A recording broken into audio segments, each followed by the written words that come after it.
Hello and welcome, ladies and gentlemen, to this very, very special episode of Grassroots Cricket, in which we have an in-house panel consisting of Abdullah Ansari and Raiyan-ul-Haque, and we will be deconstructing Pakistan cricket as it stands now. So, how are you doing, guys? कैसा feel कर रहे हो आप लोग? About as good as a Pakistan fan can be right now.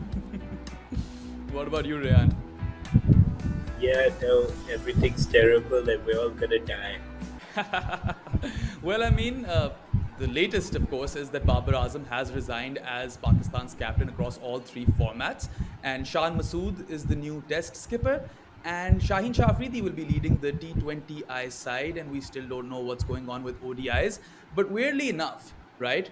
The PCB issued a press release after Babar's tweet in which he himself resigned that Babar was let go or relieved of white ball captaincy duties and he didn't want to continue as test skipper. So this contradiction and everything that's happened thus far with the PCB and the actual team, what's your take on it?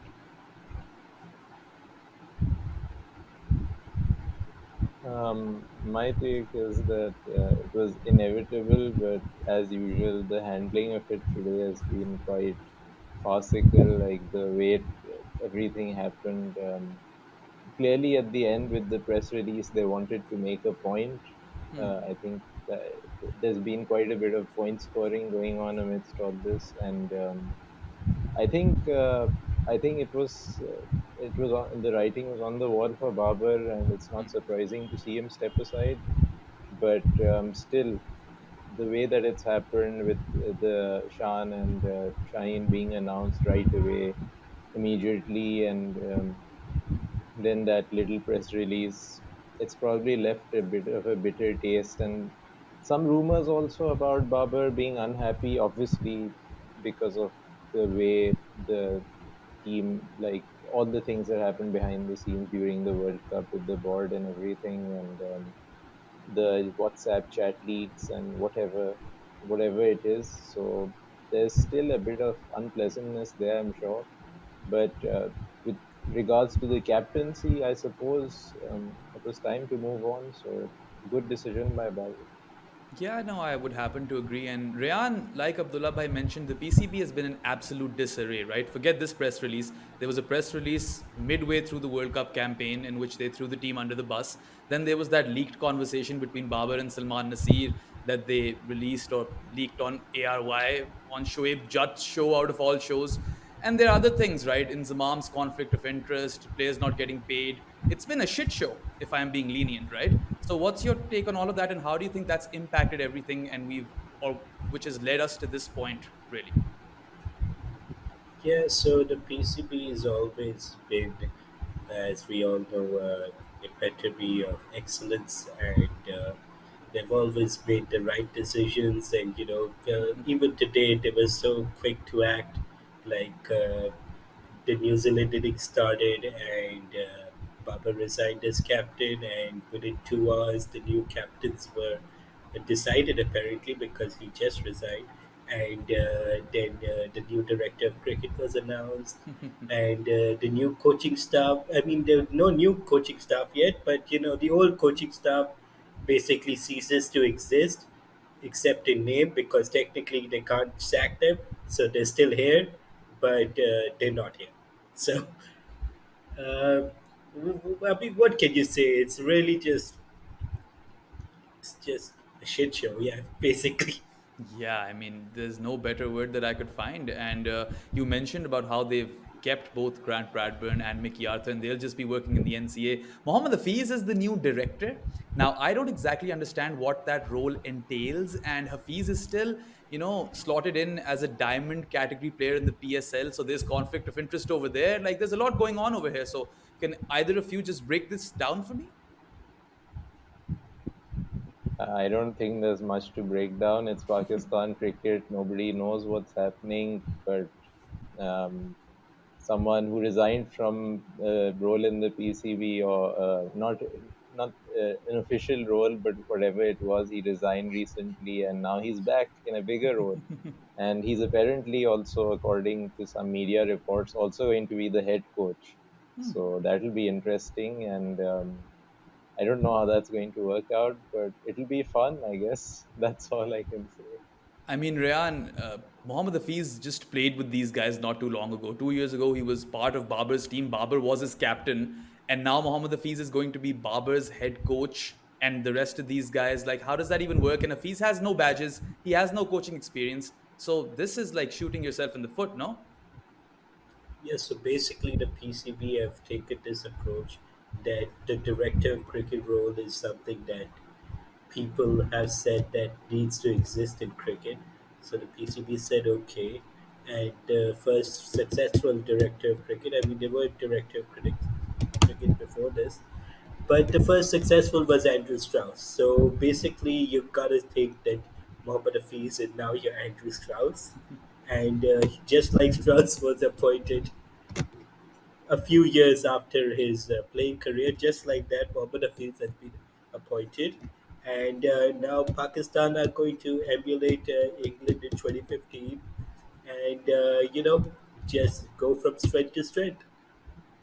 So we can basically expect that in the next PSL, we'll have the director of Pakistan cricket featuring for a team and also the Punjab sports minister, if I'm not wrong. Yeah, chief selected. Yeah, that's amazing. So, coming back to Babar's captaincy, right? Now, I have a certain take on this. I think he was poor. He did drop the ball tactically on numerous occasions. But a lot of people are pinning this entire World Cup campaign failure on Babar Azam's captaincy specifically. And I think while it is a reason, it is not the most glaring reason because of which Pakistan had the sort of campaign that they had. So, what are your guys' opinions on it? I think that pinning the failures entirely down to the captaincy will obviously be it's unfair because that's clearly not what happened. I think the most crucial thing for Pakistan at the World Cup was that some of the main players who they were expecting to step up and to perform could not do so in the way that they had envisioned. They couldn't carry out their roles. The batting and bowling didn't function exactly in the ways that it was supposed to. But still, at the same time, Babar did make a lot of poor decisions. There were times, many times, that he was found wanting in terms of his decision making. And of course, the fact that he's now been captain for what 4 years almost, and he's captained what 130 plus games. So I think that that's a pretty reasonable amount of time for a captain to adjust. So it makes sense that he's been given a certain amount of time, and um, even if you say that there are things that there are other circumstances that have to be taken into consideration, like not like Pakistan's resources lacking and all. At the end of the day, it is also the captain's responsibility to uh, like develop or have a backup bowler who can bowl with the new ball, for example, or to select a spinner who can step in and replicate the role that they were expecting from Nawaz or Shadab or whatever. So I think the board is not necessarily thinking about all these things. They wanted to get their vendetta out of the way and whatever problems they have with Babar. But just from the cricketing point of view, I think that there have been enough things that have happened during this captaincy tenure for it to like it's time for something new, I guess. But I don't know what that something new is, and we don't know what's coming up. That's usually how Pakistan cricket works. It's just chaotic, and I wish it wasn't, but yeah. Yeah, I think chaotic might even be putting it lightly. But it's interesting how one thing that you said, and I completely agree with, is that Babar had his time. Like he had 4 years and he was given a proper run. Sure, you can make an argument that in the last year, he wasn't given the same sort of confidence that he was in the first three. That's another discussion altogether. But coming to the new captains, Shan Masood. So I have an interesting take on this. I do think that Shan should be batting at first drop in this Australia series because Pakistan isn't spoiled for choice over here. But he doesn't really average a lot in Test cricket. He's struggled at times a lot. A lot of people are not happy with him being in the team. Do you think that he was the right call to lead the Test team over here? And if you have put your faith in Shan, should he also get the entire World Test Championship cycle now so that he can prove his credentials? See, I don't think so. This PCB administration is going to get the entire One Test Championship cycle. So Shan is probably going to be a victim of the results.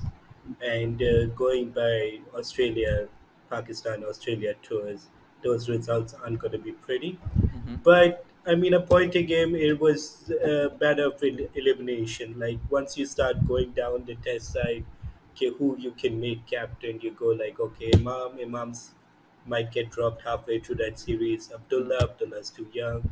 Shan, okay, one candidate. Babar, we've already made him captain. We're gonna sack him. Five, you come Saud. Saud's not gonna be made captain right now. Six, you come to Rizwan. Okay, maybe Rizwan's a choice, but you dropped him in the last series. Safraz is taking his place. Is he really your captaincy choice? Seven, you don't even know who's gonna bat at seven. Eight, you've got Shaheen maybe, who's currently injured. You want to make him test captain. Nine, you have no idea who's your number nine. There's a Brar, and then you have no idea who's your number 11 either because Nasim's not there. So when you start narrowing down your test 11 and seeing who's there, so at least there was the thinking that at least in Australia, because Shan has the game to play in Australia, at least that's what we've all seen so far in his career. Whatever little amount of success he's had in Test cricket has been in the Southern Hemisphere on fast bouncy wickets. So there is the thinking that at least Shan will make it through the three tests in the Australia series. Like he would be bad. So they was like, okay, let's just make him captain. Ideally, I mean, I think Rizwan would have been a good choice, but there was that whole problem of him maybe not being in test squad, which I don't think so should be a discussion, but there has been a discussion. So that's the problem that's always been with Pakistan. With Babar, you at least had you did have this problem that, oh, how are we gonna adjust the captain into the 11? Because once they start cycling through, because Pakistan always does this, they make their best player captain. They don't do anything to groom him for that role. They just make him captain and expect everything to fall into place because it did that one time. And when they can't make him captain anymore and they have to sack him, then they start making these other guys captain who aren't necessarily demanding as much of a place in the 11, and then they have to start narrowing it down to people who can maybe make it through the next year or so. So okay, let's make him captain for now, and then we'll see what other sacrificial lamb we have in a year or two. So that's basically what's happening here. But yeah, hope we win a test in Australia for the first time in 30 years. Yeah, nearly 30 years. 95 Sydney, that was the last time. And, just So adding to your yeah. point, as they say, there ain't no goat like a scapegoat. And that has been PCB's way. So, Rayan brought a lot of good points over here, Abdullah Bhai. One was that, we might have to adjust Shan into the playing 11 over here because, at least in my opinion, whilst I would start him at number three, he hasn't locked that position down by any means. And there will be the added pressure, of course. Now, one thing that Shan does repeatedly speak of is playing, a positive brand of cricket, and he always tries to up his game accordingly. Even in the last Sri Lanka series, we saw him bat at a pretty quick rate, right? Do you see Shan being able to inculcate all of that into the team? And is there any truth to this, or is it all fluff? I definitely think that Shan will continue to bat the way that he's been batting because clearly he thinks that that is his best way of getting success in first class cricket. Perhaps he figured that traditional test style batting or first class batting is not his method. So fair enough. That's if that's worked out for him. But I still think that he will struggle to score big with that method in Test cricket because in first class cricket you can do that with weaker attacks, and in Test cricket you don't get that type of opposition where they have a lot of weaker bowlers you can target or uh, lapses in phases of play where you can uh, where you can in a one session put on a really big score, something like that. So I think he will play the way that he's been playing, and he'll have. I hope that he's successful with it because we'll need his runs in Australia for sure. Um, Going forward, I just don't know. I don't know how heavily he'll be able to score in the home season, especially. given the way he batted in Sri Lanka, first of all, the home season doesn't even matter because he might not remain captain there, and secondly, we don't know what kind of pitches or anything will be in place by then. But I think he'll go okay in Australia. But I don't know about this thing about that the whole team will adapt to that philosophy or whatever. Like he said in the video today that we need to play a brand of cricket that the fans are entertained by, etc. I think the fans are really entertained most when you're winning. Like I'm not big on that philosophy. Like if you can win in an entertaining way, sure, but I think prioritize winning first. So and that will really come down to whether you can take 20 wickets, and I don't think Pakistan can do that. So whether the run rate is 2 or it's 5, if you're going to be conceding like 500-600 runs, that's not really going to be I mean, it won't be exciting for me as a fan to watch if we're conceding 600 and scoring at 5 runs per over. So, yeah, I wish him the best in this role, and I hope that he has success with it. Yeah, I think that's all of us over here. Fingers crossed on how it goes. Of course, it is Australia, like Ryan mentioned. We haven't won in nearly 30 years. And you mentioned how, in international cricket, you don't get a lot of weak bowlers. Well, this attack will have Cummins, Hazelwood, Stark, and Nathan Lyon, right? So it doesn't get any more difficult, that too, in their own backyard. So it's going to be challenging. And Australia is not a happy hunting ground for Pakistan in Test cricket at all. ODIs as well, if you take out the World Cup and then the T20 World Cup, they haven't particularly fared as well. Yeah, they won a World Series, I think, back in the day, 97 maybe. Can't quite recall. But one thing over here that's quite interesting, Rayan, is that for your other captain, the T20 captain, Shaheen Shah Afridi. Now, he's an all format bowler. And if there's one format that you probably wanted to save him in or not play him too much in, was probably T20 cricket, because bilateral T20s don't mean much. So, yes, he has success as Lahore Qalandar's skipper. But was this the right call? Bilateral T20s don't mean much to us, but they mean everything to the PCB. So they're gonna put their full best foot forward when it comes to that. It's their main money earner apart from PSL. So their whole strategy is just to get as many T20s as possible, and they want their best players to be playing because if the best players play, then uh, revenue goes up. So, from a PCB point of view, they don't really care. It's just like they got a big. It's obvious for them. They're like, oh, he's won two PSLs, just let's make him captain. Uh, long term planning isn't really their thing. So yeah, now we just gotta hope that captaincy is a lot down to luck. Like you can be as tactically minded as you want, but you gotta have what's very popular on cricket Twitter these days, juju. So maybe Shaheen has that juju. So just gotta hope for the best. I don't know, man. I'm done. Yeah, well, I definitely, understand your sentiment. And yeah, not just Shaheen. I hope Shan also has good juju, and winning a test in Australia would be great. But yeah, I mean, there doesn't seem to be any long-term planning. They seem to be all stopgap solutions. And I think we've discussed this enough. Let's move to the World Cup campaign, right? We discussed Babar the captain and how it was time to move on. But Babar the batter, he's someone who was averaging 16 ODI cricket, right? And of course, he's elite. I think all of us do agree over there. But 450s, 310 runs, no real impact. Maybe barring that New Zealand innings, you could say that there was nothing much to write home about. And yeah, I mean, it was as poor as it could possibly get. And when we speak of ODI World Cups and Babar Azam, which it is his best format, this could have been a legacy defining World Cup. So how much of a miss was he in this campaign, the batter?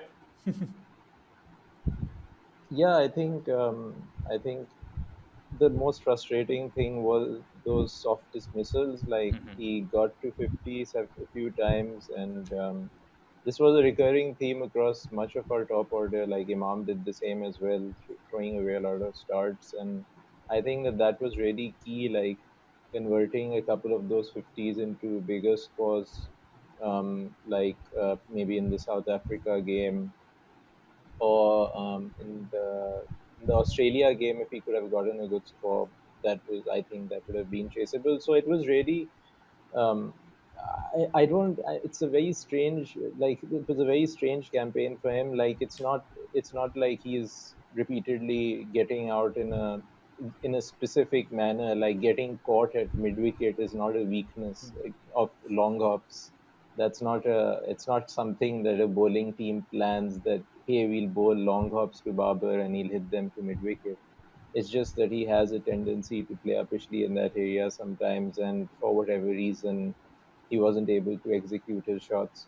But more concerning would be just the way that he played spin overall. That okay, the dismissals, like that can happen, but the way that he just went into his shell repeatedly against spin, like his dot ball. I was looking at his ODI numbers, and just generally this year he's been playing a lot of dots and struggling to hit boundaries as well against spin, which and I think against off spin and left arm wrist spin, like this year he's striking it under 70. So the that mindset that he seems to have gotten into, where he has almost put away the attacking options that he has, like he doesn't come down the track much. He doesn't loft over the offside much, like he does sometimes over extra cover. He used to sometimes. He doesn't generally use his feet a lot. He just plays statically off the back foot, and the slog sweep that he has been quite good at hitting. He's put that away as well. Not the traditional sweep, but he has a pretty decent slog sweep. So he hasn't been hitting any of these attacking shots. And I just feel that it was at some point maybe due to his the failures he's had in T20s against spin, that may have gotten into his mind, and that caused him to perhaps play a bit more defensively than he would have normally, because that was really the standout thing about him. Otherwise, he played pace fine. He had a few soft dismissals that can happen. But the main thing was that he ended up putting a lot of pressure on himself with the way that he played spin.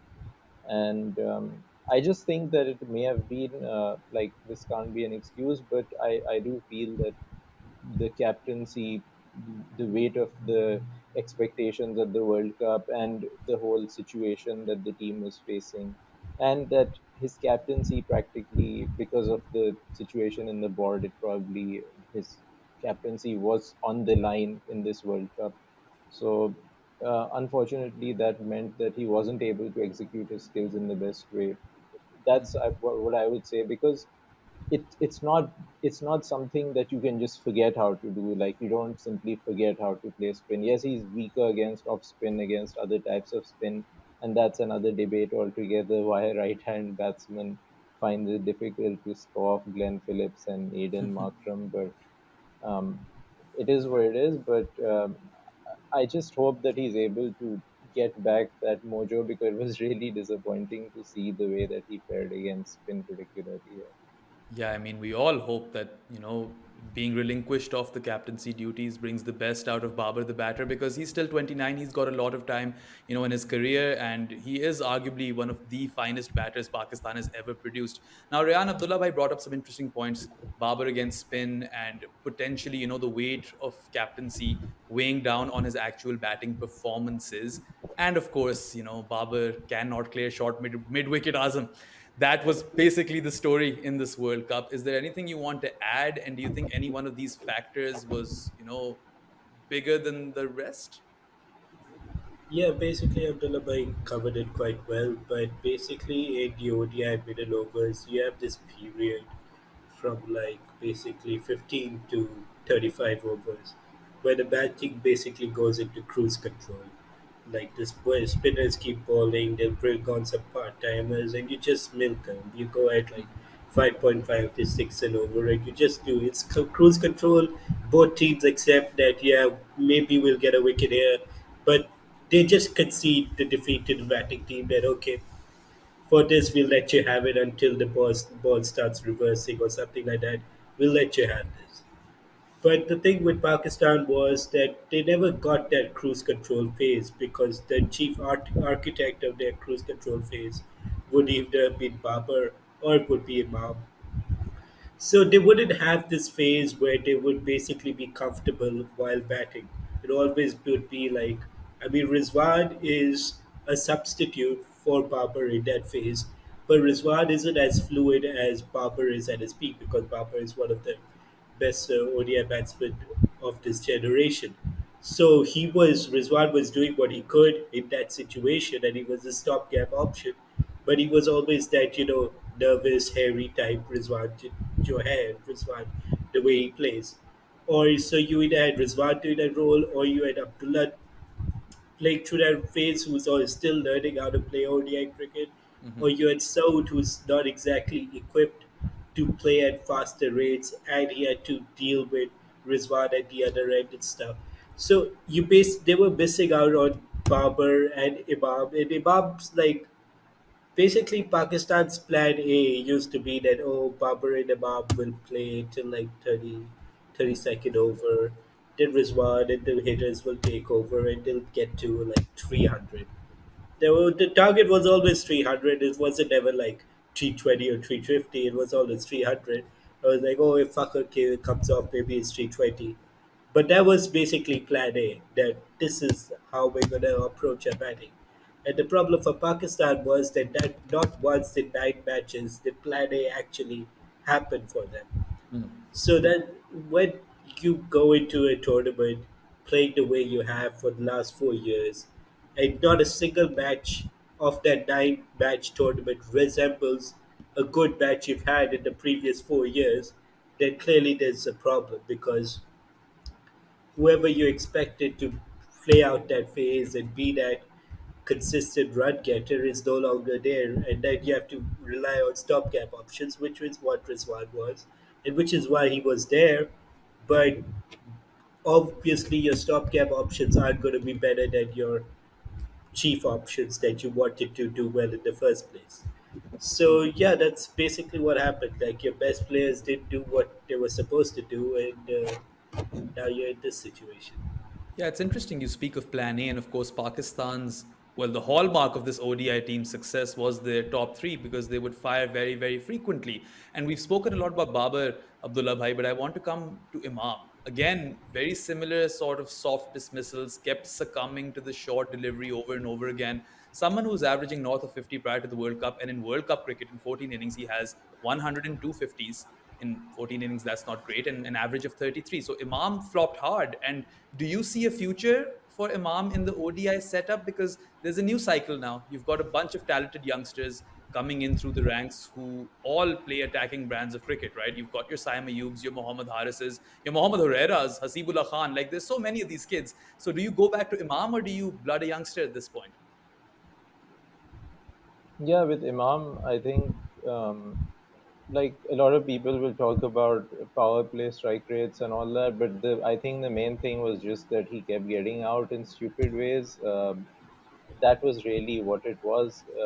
He had a few starts. In fact, I think the World Cup was probably one of the I think this was one of the series or tournaments overall where he's been his most fluent at the start of his innings. Like he generally got off to a good start against the Pacers when they were trying to find early movement and they weren't really getting it because there wasn't a lot on offer in this World Cup. And that Pakistan's openers are a bit susceptible to that early movement and that there wasn't that early movement on offer. That should have been a good sign that okay, now we can capitalize on the starts that we're getting. But I don't know what it was exactly. Perhaps the desire to score faster, whatever it was, that he kept taking on the pull early on. So in the first cup, 2 3 games, he succumbed to the pull, and then in the India game, and again in one of the later matches where he went chasing after wider deliveries and got out in the same way.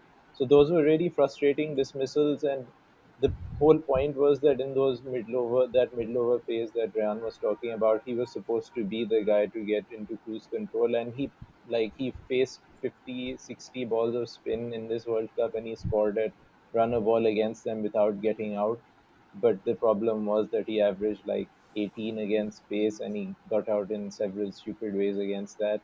And that was really the downfall. And that ODI cricket is, I mean, ODI cricket outside World Cups doesn't really.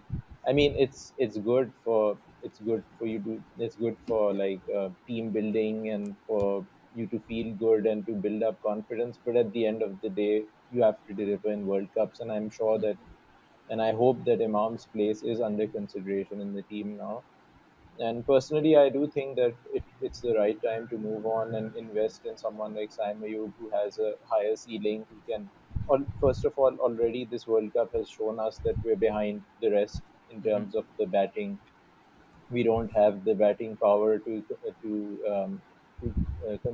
compare with the top teams, especially the top 4 or 5 teams that there are in ODI cricket right now. So we need to try to do whatever we can to make up for that deficit.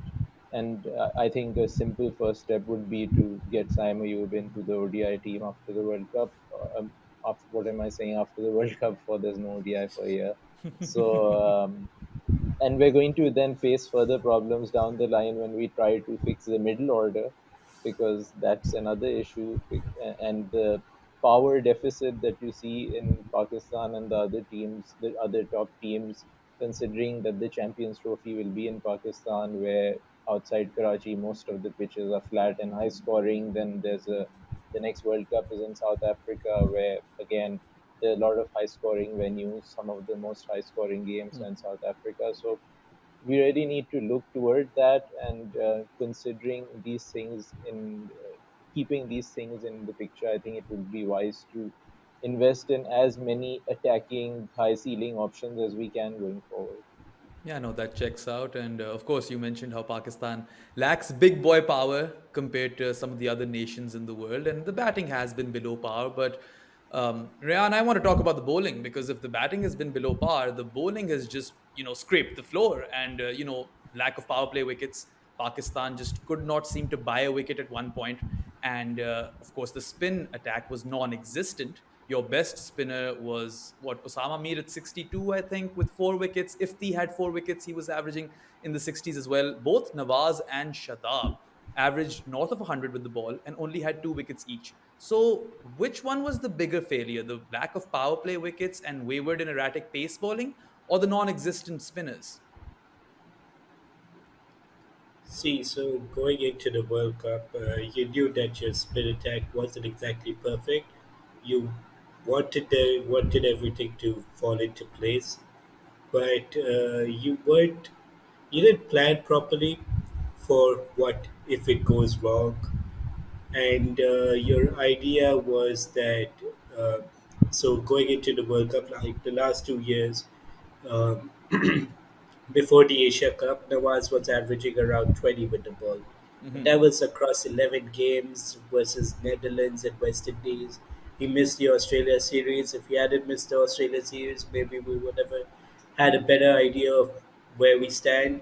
But he missed the Australia series. Zahid Mahmood played the ODI series versus Australia, and then didn't play again. He played Netherlands and then didn't play again. And then you brought in Osama because he did well in the Pakistan Cup, and I've already talked about how the Pakistan Cup quality is diminished when you've got Test series going on and people resting for PSL and etc. etc. But anyway, you brought him in, and you could see that he wasn't exactly the perfect replacement for Nawaz, because Nawaz was still providing you control in the middle at 5 runs and over. So if Nawaz had to go, then Osama may have not been the best replacement for him. But at that point, nobody thought of that or anything. They were just like, okay, Osama's our backup spinner. And that picked you in the World Cup. Shadab's issues were there for the last 2 3 years too. But there was always that hope that because when he'll play consistent ODI cricket, that he will find his rhythm and stuff. But he didn't. But there was also that idea that at least Shadab is performing the number seven role in the side. So, okay, you have teams who have Marcus Stoinis and Mitchell Marsh and Maxwell providing 10 overs for the team and batting in the top seven. So, and then you had like in Netherlands also you had with New Zealand you had Ravindra who would be the fifth bowler with like Neesham and Chapman. So there And was Glenn that thinking Phillips. that okay, Forgot yeah, Glenn Phillips. Phillips. So yeah, you had those options. So it's like okay, if Shadab can even do what those guys are doing, it'll be like okay, he's batting in the top seven and he's giving like 1 for 40 every game in 10 overs, whatever. But he couldn't even do that, and then you had Nawaz, whose bowling just fell off a cliff for some reason. Like I really can't describe it. Even during the Sri Lankan Premier League, he Hmm. couldn't get any wickets on quite friendly, sprint friendly tracks. And then during the Asia Cup, also he was ineffective, and during the World Cup, which is weird because this is what Nawaz's selling point was. Like always, Nawaz's selling point was that oh, he's a better left arm spinner than Imad Wasim or Mhm. etc. Like he's a better spinner. We just can't play him because those guys can bat better. That was always the selling point of Nawaz, even in like when he was doing well in the PSL on similar like spin friendly tracks like UAE's, like 2018, 2017. It was always like, oh, he'll be really good if we could like fit him in the side somehow. And now when you try to fit him in the side, he doesn't do what he was doing. So it's Mhm. just like you just have to laugh at your luck sometimes. But Mhm. yeah, you can't. You could have planned better for it, but yeah. But as for what's more responsible with spin, you at least knew that it's a weaker point. But with fast bowling, I mean, you you wanted your fast bowlers to be the guys who will take you forward. And with Naseem gone, it was always over. Like when Naseem rolled over that shoulder, it was done. Mhm. And you brought in Hassan, but Hassan was always going to be like that stopgap option. And we've Mhm. already discussed that stopgap options are never best as the actual things. So you had like Hassan, who was probably he was doing his best. Like Hassan did bowl badly or anything. Like this was the best Hassan could have bowled under the circumstances. It's Mhm. just that you didn't plan enough. Like Hassan was injured, Asanullah was injured, and then you had to go to Hassan, which was like your seventh option, Mhm. basically. So yeah, planning, dude, plan properly, but that's not considered fashionable in Pakistan cricket. So we're gonna Yeah, be I mean, back here in planning is 4 years. definitely So yeah, definitely not considered fashionable. Even like when plan A doesn't work for Pakistan, there is no contingency plan. There is no plan B or C. They seem lost, and Babar then looks like a reactive captain and not a proactive captain. And people have like harped on about this on and on. But Abdullah, bhai, there are two takeaways from Rayan's monologue that I want to pitch forward to you. One, of course, is that he mentioned how Zayed Mahmood was playing that series versus Australia. We saw Sam Amir come in some ODI series after that when Shadab was injured, and he hadn't played a lot of ODI cricket, Shadab Khan. So, did Pakistan miss a trick over here by not grooming Abrar Ahmed because he brought in that mystery element? And then also the fact that Pakistan lost Naseem, someone who was an all phase pacer. He provided you with control because he was pinpoint accurate, during the power play. And even in the death, Naseem would get wickets. He wouldn't go for a lot of runs. And yeah, I forget the stats now, but his death bowling had been exceptional ever since he started playing ODI cricket. So was Naseem papering over a lot of cracks, and did Pakistan miss a trick with Abrar? Yeah, I think the Brar point is kind of obvious at this point. Like, you know that he's an established cricketer in the first class circuit. He's played tests for you, so he naturally has the desired control that you would need for ODI cricket. And he has a bit of the mystery element. Some of the teams, especially those that haven't played him in Test cricket, they might need a bit of time to pick him a little or something like that. But I think that that was a pretty obvious thing that they missed out on, the factor that to replace Nawaz, they really needed someone who could provide some level of economy and some consistency with the ball. Having two leg spinners, both struggling to occasionally, like that was always the problem with the two twins leg spin theory, that if even one of them is struggling, to land the ball properly or missing their lengths regularly, then you have a problem. If you have two of them struggling to do that, then and alongside a non-functional pace attack, then you're left with nothing at that point. So yeah, I think including Abrar into the mix earlier during the year, they had many chances when they could have done that, but they didn't. That would have been a good idea. As for the pace attack, yeah, I just want to focus on like Haris Rauf's performances because I think a lot has been said about how that went. Like we all saw how Haris performed in the last since 2022. Like he's been really good in ODIs and T20s, and I think one thing to note is that he's been really good bowling in the power play with the new ball, with the semi new ball as first change. Okay, from 2022 to before the World Cup, he had played 20 ODIs, and in 18 of them, he bowled in the power play. There were only two games where he didn't. One was the second match against India in the Asia Cup, where Fahim bowled a bit because he was playing as an extra seamer, and funnily enough, the Nepal game in the Asia Cup because that was the one time when we thought it's really important to get 5 overs each out of Naseem and Shaheen, considering that it's Nepal. And it So was very that important to game, play all three of them, right? Shaheen, yeah, Haris, and yeah, Naseem absolutely had to play against Nepal. yeah, essential. So Haris came on to bowl the 11th over in that game. So besides that, he always bowled in the power play, and I think he averaged. I, I have it right here. He averaged in the power plays in those 20 games. He averaged 24 with an economy of 4.5, and in the first 15 overs, again averaged 25, economy of 4.8.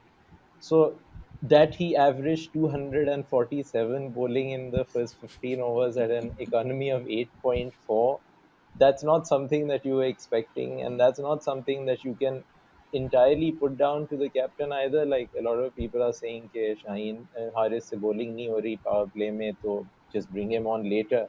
It's not that simple. You don't have a lot of bowling options that you can come and bowl. You need your frontline pacer to take up that responsibility. So I just I saw a couple of things like Misbah on the pavilion said that if he's struggling so much with that specific role where he's coming on to close out the power play, then maybe just delay it by an over or two and bring him on after the power play so that he at least has the fielders at the back and his confidence isn't shattered at the start of every spell. That was a recurring theme that he would come on in the first over, invariably give 15 to 20 runs, and then he'd always be playing catch up after that.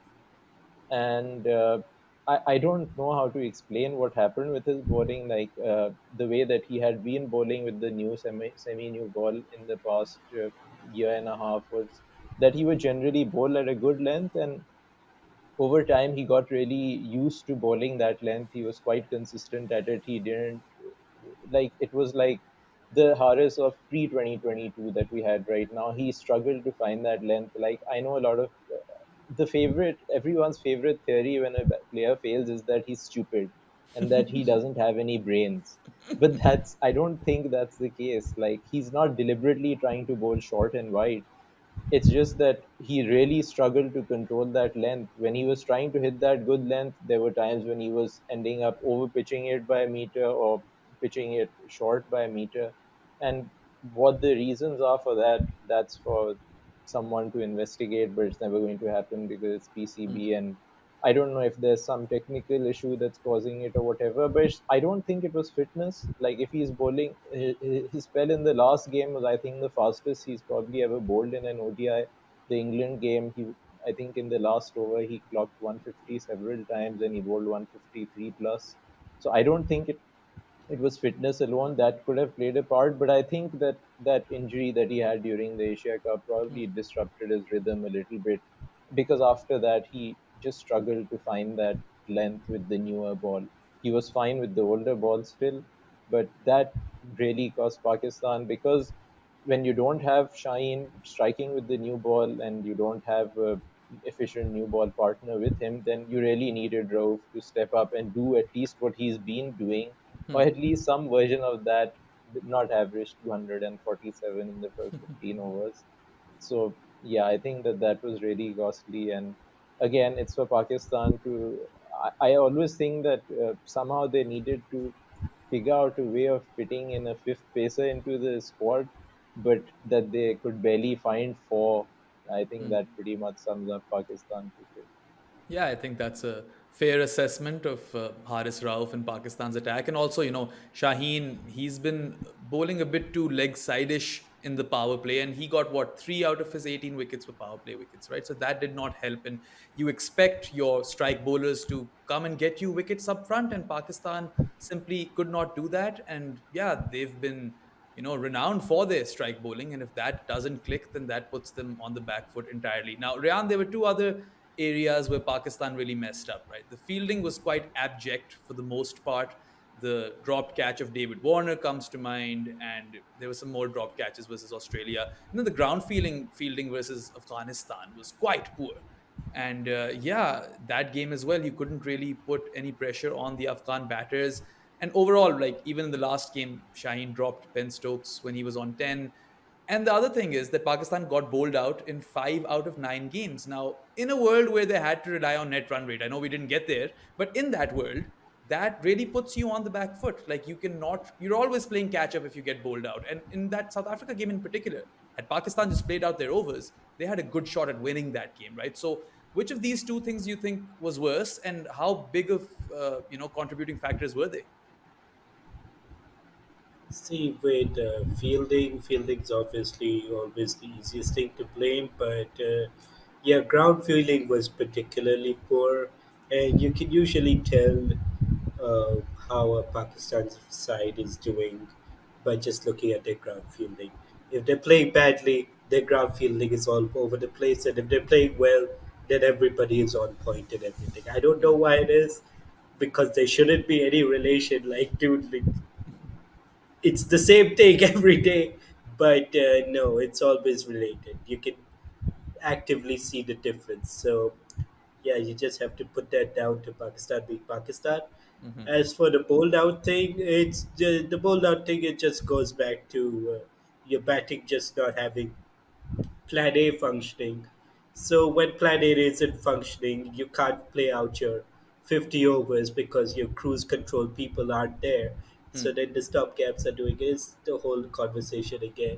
So it's like, yeah, they shouldn't have been bowled out. Obviously, like, yeah, but it's it's whatever. Like, you can't say anything to it. Yeah, if they had played out these overs in the South Africa game, they probably would have been in a better position. But why they did play out those overs is because Imam did score runs. Babar got out after playing, getting 50. So then, if these guys aren't going to play out the overs, then the guys who are coming in, they're not going to play out the overs like the other guys would have played out the overs because it's not their job. They have to do both jobs now. They have to do the cruise control job and they have to do the finishing job. So one of those jobs is going to go missing, and in those cases it was the finishing job. The finishing job went missing because the guys Ushadab got like 40, Saud got 50, and so for and in that game you said if the car at 4 for some reason, or was it 5?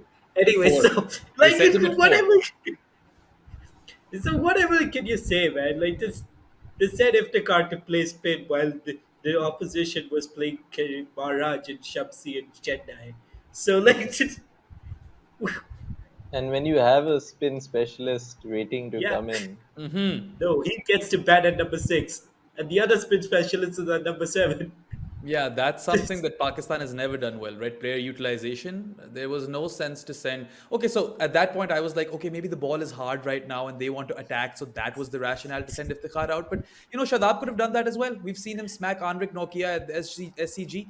So it was something he could have also done along with countering spin. And, he is a really, really good spin basher. But yeah, player utilization and all of that stuff is not even a conversation we need to have because we all know it's crap, right? So before we end this podcast, if you guys had to rate Pakistan cricket's campaign in this World Cup out of 10, how much would you give them?